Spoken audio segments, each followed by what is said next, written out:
कारण बाळासाहेब म्हणाले होते माझी काँग्रेस कधी होऊ देणार नाही, शिवसेनेची कधी काँग्रेस होऊ देणार नाही, अशी वेळ येऊ तेव्हा हे बंद करीन माझं दुकान, असं बाळासाहेब म्हणाले होते.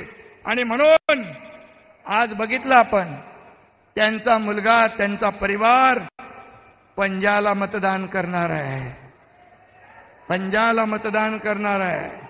हे आहे या देशाचं या राज्याचं दुर्दैव. जनाची नाही मनाची तरी ठेवली पाहिजे. आणि खऱ्या अर्थाने असं पाहून बाळासाहेबांच्या मनाला किती यातना वेदना होत असतील, ज्या गोष्टीचा खेद वाटायला पाहिजे ते जाहीरपणे सांगतायत, याच्यामध्ये अभिमान वाटतोय त्यांना. खरं म्हणजे त्यांना हिंदू म्हणवायची देखील लाज वाटायला लागली आहे. हिंदू हृदय सम्राट म्हणायला त्यांची जीभ कचरू लागलेली आहे. आणि आता या उभाटाची काय झाली आहे, 100% काँग्रेस झालेली आहे. आणि म्हणून देशाचा कणखर आणि कर्तृत्ववान प्रधानमंत्री आपल्याला निवडायचा आहे. देशात गरम झालं, गरमी वाढली, उकाडा झाला की परदेशात पडणारा नेता आपल्याला पाहिजे की 24 तास 10 वर्षात एकही सुट्टी न घेणारा प्रधानमंत्री पाहिजे.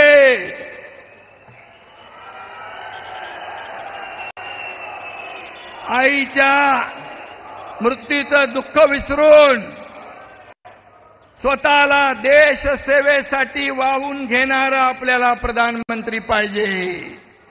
आजही आईच्या पदराला धरून राजकारण करणारा आपल्याला प्रधानमंत्री नकोय.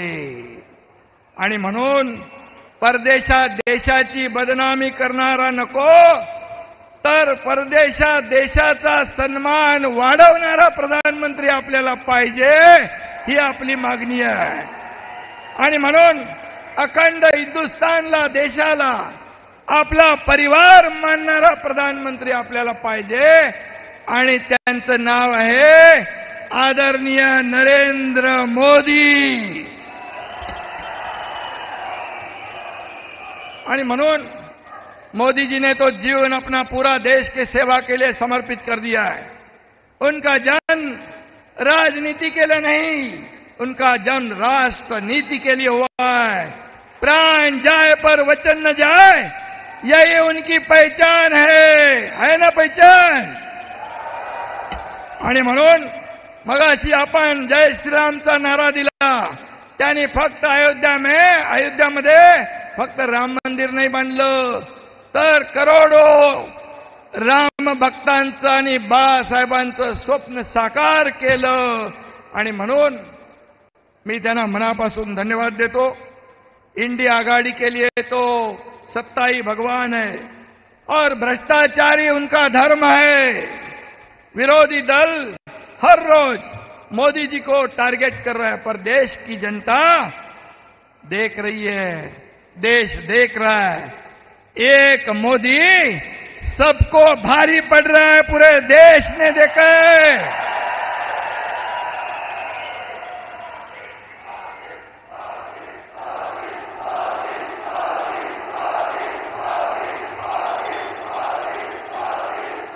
आणि म्हणून कोल्हापूरची जनता, या महाराष्ट्रातली जनता मोदीजींच्या सोबत आहे. तुम्ही जेवढ्या शिव्या द्याल, आरोप कराल, तेवढी जास्त जनता मोदीजींच्या सोबत येईल.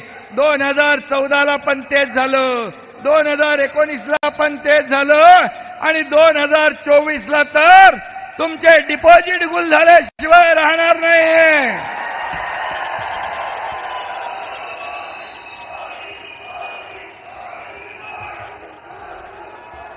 महाराष्ट्र में हर घर मोदी,